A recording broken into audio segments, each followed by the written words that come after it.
Ауыз қуысын күніне 2 рет жуып, әр тамақтан соң аузыңызды таза сумен шайып тұрсаңыз да ауыздағы иіс кетпей ме?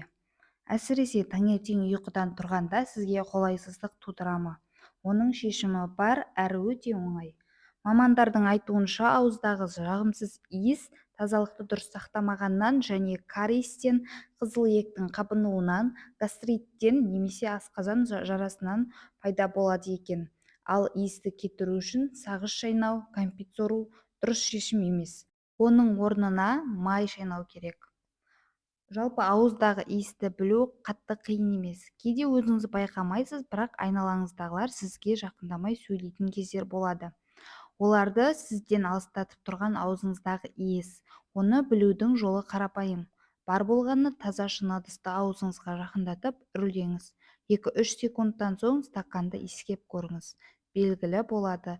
Егер мұрныңызды жарып тұрған жағымсыз иіс болса, мына әдіске жүгініңіз. Май шайнаңыз. Мұны Тибет елі ұсынған. Таңертең аш қарынға бір ас қасық майды тіліңіздің астына құйып шайнайсыз. Майдың қайсы түрін таңдау өз еркіңізде. Жұтпайсыз. Мейлінше шайнайсыз немесе сорасыз. Аз уақыттан соң майды түкіріп, аузыңызды таза сумен шаясыз.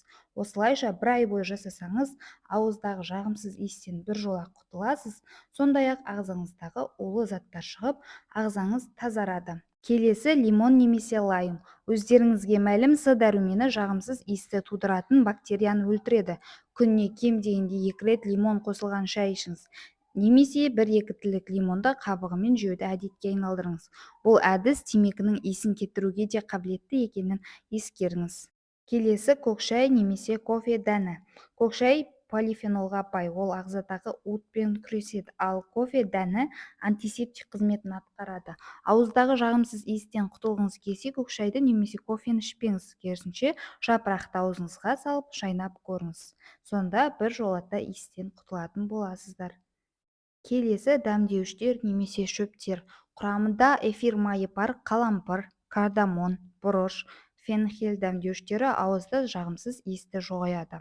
Сонымен қатар насыбайгүл, аскөк, ақжелкен, жалбыз, тимьян шөптері де сізді қолайсыздықтан құтқарады.